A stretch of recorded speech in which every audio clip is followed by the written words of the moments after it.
Dang. Get back.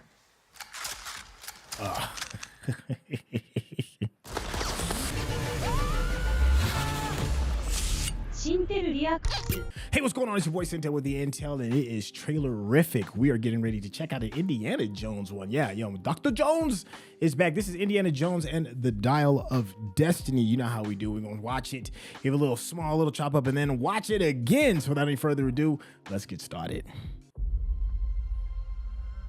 I miss the desert. I mean, Dr. Jones is getting kind of long in the tooth, man. He kind of old. Don't be wrong, I like Harrison Ford as much as the next person, but whew. Oh wow. And I miss waking up every morning,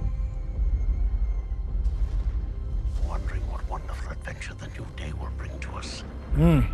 Sounds very final. You see, he kept the light on though. Come and gone. Perhaps not. Hey, he's back! His homeboy. I remember him. I don't believe in magic. You don't believe in magic out of all the things you've seen? I've seen things. Yeah. Things I can't explain. Yes. There we go. And I've come to believe it's not so much what you believe. Oh, down on the horse? It's how hard you believe it. No. Oh, yeah, baby, get the hat. That's when you know it's official.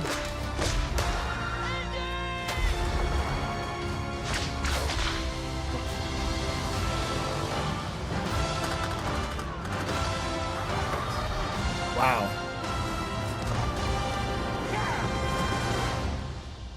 Wow. Well, I'll be. Who is this man? I'm her godfather. Related. Dang. Get back.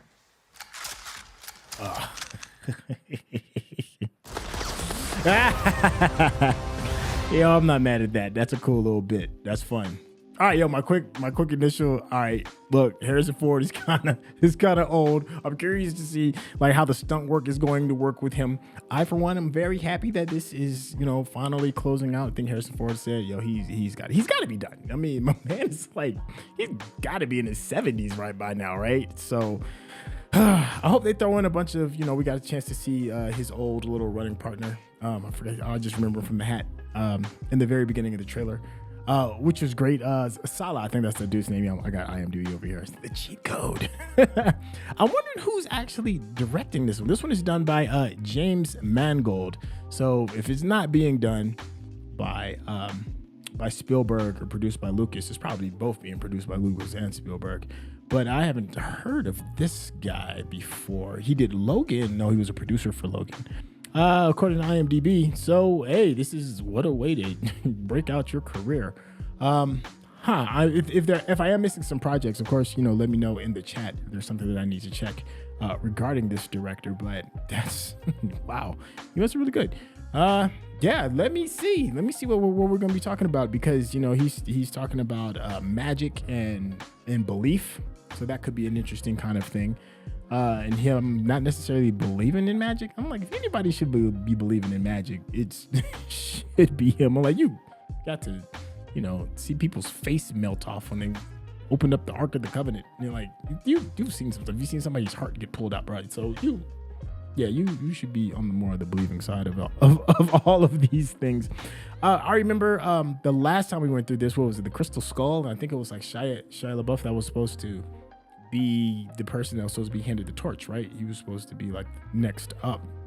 It just didn't kind of work out like that, because the actor had other things that were a little bit more important to him, a little bit wild and crazy. So I'm wondering who that next person is going to be on this one. We did see a young lady who was supposed to be like his goddaughter. So it wouldn't surprise me as we learn a little bit more about this new universe that they're in, this new world. Who knows? We could probably have a lady Indy. I wouldn't put it past Hollywood, because we're trying to see what can be done with different types of characters. So there's that. I guess the other big thing for me is just trying to figure out like who the villain is. We saw him dressing up in the old school like Nazi garb, so that's still on the table. Maybe, sure, fine. Another quick, cool little throwback that they did was with the whip. Thank you for the whip. Thank you for the hat, because those are the two big staples. And what are you all expecting out of this? Like, do we have like a big laundry list of to-do things that Harrison Ford has to like fill out before he rides into the sunset? Do you expect him to survive? You know, they've already killed off one of his characters in Star Wars. So, I mean, when they killed Han, it was like, oh man, how could you do that? They wouldn't do that again. They couldn't. Could they? No, I'm not going to breathe that type of evil into the world, because you can't kill Indiana Jones. He's like immortal. All right, let's see what else. I guess the other thing is to make sure that the music's got to be good, the action's got to be straight, and we have to have a really good villain and a quirky little sidekick. So those are my three. What are you expecting? Did this meet your expectations? Are you going to be running out to the theater to see this last rendition of Harrison Ford, Indiana Jones? And here's another thing. Do you even want the torch passed? That's the thing that a lot of people aren't really asking. Like, it's like almost like understood we have to pass the torch and kind of keep it going. Do we want this franchise to kind of just close out, especially in this day and age where everything is about like building a universe? Do we want an Indiana Jones universe and then having a whole bunch of more series popping up on Disney Plus to go along with the Marvel and the Star Wars and everything else that's lined up? That would probably be a hard pass for me. I just want them to kind of like nip this in the bud. All right, well, that's gonna be it for this particular review. Thank you so much for hanging out. If you are new to the channel, please hit that subscription button, and of course the easy thing, just go ahead and click that thumbs up, because that's how the people know you're digging what I'm giving you. Hey, it is your boy Syntell with the Intel, and I will catch you on the next trailer. Peace out.